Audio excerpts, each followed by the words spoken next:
నమస్తే TV triple 9 news ఇక వార్తల్లోని వివరాలు చూద్దాం. భద్రాద్రి కొత్తగూడెం జిల్లా ఇల్లందు సబ్ డివిజన్ పరిధిలోని ఇల్లందు పోలీస్ స్టేషన్ కు చెందిన 3 హోంగార్డులను ఘనంగా సన్మానించిన Yellandu DSP Chandrababu, Yellandu CI Karunakar, SI Sandeep రాష్ట్రంలోనే మొదటిసారిగా హోంగార్డ్ వెల్ఫేర్ స్కీమ్ కింద ఒక్కొక్క హోంగార్డుకు ₹1,00,000 బహుకరించిన DSP Chandrababu, CI Karunakar, SI Sandeep ఉద్యోగరీత్యా హోంగార్డ్స్ కు పీఎఫ్ మెడికల్ స్కీమ్ వర్తింపజేయాలని ప్రభుత్వాన్ని కోరిన హోంగార్డ్స్. ఐజీ గారు, అడిషనల్ డీజీ గారు, మీకు ఎస్పీలు చాలా మంది ఉంటారు.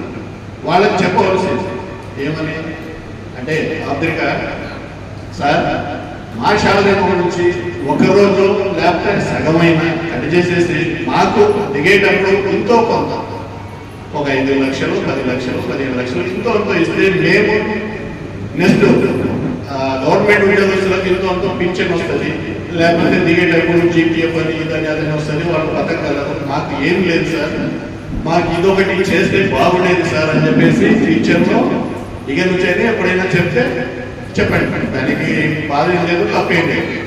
ఎందుకంటే 60 సంవత్సరాలు వచ్చిన తర్వాత రిటైర్డ్ అయిన ఉంటారు కాబట్టి పిల్లలు పెద్దోళ్ళు అయిపోయి వాళ్ళు పెళ్ళాలు చేసుకుని వాళ్ళు ఎక్కడ కూడా జంప్ అయిపోతారు.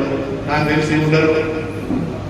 మీరు నా ఇటు పోలీసు కాదు, నా ఇటు ప్రైవేట్ కాదు, ఇటు గవర్నమెంట్ కాదు, ఇటు ఒక సంస్థ నుంచి కూడా కాదు. ఏం సంపాదించినవరా, ఏం చేసినవరా అని క్వశ్చన్ వేస్తుంటారు చుట్టుపక్కల. కాబట్టి మీ వంతుగా ఇంతో అందులో మీ నిధి పెట్టుకొని ఒక 5-6 లక్షల రూపాయలు మీ ఎక్కడ బ్యాంకులో వేసుకోవడమా, లేకపోతే ఎక్కడైనా ఫైనాన్స్ గా ఎవరికైనా ఇచ్చి ఇంతో వచ్చే దాంట్లో మీరు అటెండ్ చేసుకొని బతకొచ్చు. అట్లా అదొక మార్గం ఉన్నది. ఎక్కువ టైం లేదు మీకు తప్పబడుతున్నది.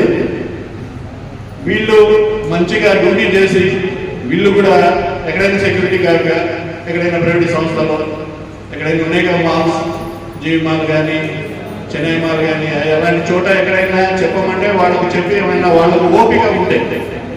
ఎందుకంటే చాలా మంది హోంగార్డ్ చేస్తూ వ్యవసాయం చేసేటప్పుడు చాలా మంది ఉంటాయి. హోంగార్డ్ చేస్తూనే వాళ్ళ ఇంట్లో వేరే వేరే పనులు చేస్తుంది. ఆ రోజుల్లో ఫస్ట్లో జమానాలో హోంగార్డ్ అని ఎవరిని సెలెక్ట్ చేసేది?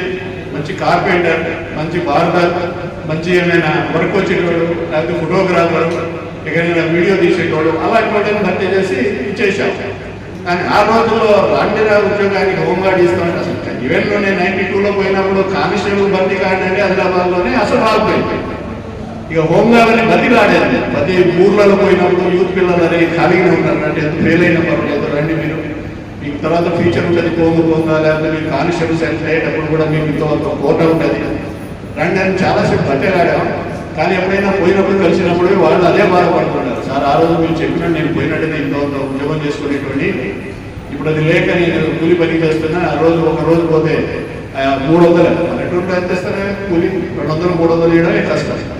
అట్లా ఇస్తున్నారు, బతకలేకపోతున్నా సార్, ఇట్లా పరిస్థితి అయింది సార్ అంటే నేను చెప్పినప్పుడు మాట్లాడకపోతే అనుభవించక తప్పదు బాబు అని చెప్పేవాడు. అదే దిగేటప్పుడు ఏమి ఇవ్వకుండా పంపిస్తుందో అదొక బాధగా ఉన్నది. నేను చెప్తున్నది ఒకటే, ఇక నుంచి మీరు కూడా మీ వంతుగా ఎంతో కాంట్రిబ్యూషన్ చేసేసి కొంత నిధిలాగా పెట్టుకొని ఇప్పుడు మీ ఇన్ఛార్జి చెప్పినట్టు అట్లా దాచుకుంటే లాస్ట్ ఒక చీమైనా నేను కోరుకుంటున్నా వాళ్ళు ఇక నుంచి అయినా ప్రశాంతంగా ఇంట్లో వాళ్ళు ఎప్పుడు చూసినా ఇడిపోతున్నా తిట్టకుండా ఇప్పటికైనా ప్రశాంతంగా వాళ్ళ భోజనాలు పెట్టి ప్రశాంతంగా ఒక టైం స్పెండ్ చేసేసి మంచిగా సుఖశాంతంతో ఉండాలని కోరుకుంటూ ఈ అవకాశం ఇచ్చిన మా సీఏ గారికి, మరి మా ఎస్ఐ గారికి, మరియు మా హోంగార్డ్ ఆఫీసర్లందరికీ కృతజ్ఞతలు తెలియజేస్తూ ముగిస్తున్నాను. వార్తలు ఇంతటితో సమాప్తం. మళ్ళీ తిరిగి ప్రసారం అయ్యే టీవీ ట్రిబుల్ 9 న్యూస్లో కలుద్దాం. అంతవరకు సెలవు.